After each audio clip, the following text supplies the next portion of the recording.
अनेकांच्या पोटातील ओठावर येणाऱ्या गुपितांची बिनधास्त मांडणी करणारं बातमीपत्र।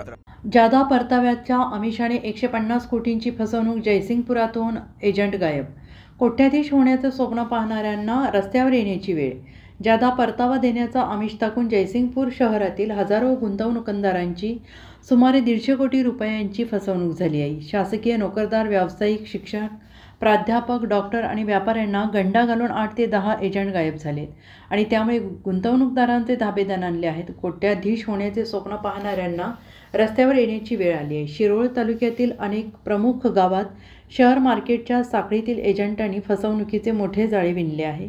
अनेकांना परतावा मिळणं बंद झालं असून मुद्दल देखील अडकल्यामुळे गुंतवणूकदार हवालदिल झालेले आहेत। महिन्याकाठी जादा परताव्याचे आमिष दाखवणाऱ्या एजंटांची तालुक्यात साखळी तयार झाली होती। त्यातून अनेकांना गुंतवणुकीचे सल्ले देण्यात आले, याशिवाय गुंतवणूक करण्यासही भाग पाडण्यात आले। जादा परताव्याच्या आमिषामुळे लाखोंचा आकडा कोटीत पोहोचला। काही महिने परतावा दिल्यानंतर गाशा गुंडाळून अनेक एजंटांनी पळ काढला। त्यामध्ये मोठी गुंतवणूक करणाऱ्या गुंतवणूकदारांनी चांगलाच धसका घेतला आहे। गुंतवणुकीचा आकडा मोठ्या आमिषाला बळी पडलेले गुंतवणूकदार आता एकत्रित येत आहेत। पैसे वसुलीचा प्रयत्न त्यांच्याकडून सुरू आहे। आर्थिकदृष्ट्या सक्षम असणाऱ्या गावांमध्ये शेअर मार्केटचा व्यवसाय मोठ्या प्रमाणात फोफवला आहे।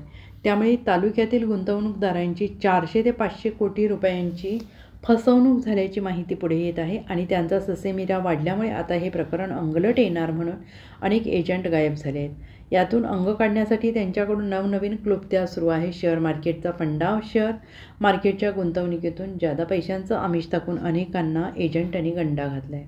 यामध्ये व्यावसायिकांची संख्या अधिक आहे। जयसिंगपुरातील एका बांधकाम ठेकेदाराचा यात समावेश आहे। गुंतवणूक कार्यालयाचे उद्घाटन करायला गेलेल्या अधिकाऱ्याला 20 लाखाचा गंडा बसलेला आहे। अनेकांनी कर्ज काढून पैशाची गुंतवणूक केल्यामुळे न्यायप्रविष्ट मार्गाने पैसे कसे मिळतील यासाठी प्रयत्न सुरू आहे। फसवणूक झालेल्या गुंतवणूकदारांनी पोलिसात जाण्याची तयारी केली आहे। बेधडक, निर्भीड, बिनधास्त मांडणी करणारा खबऱ्या लाईव्ह।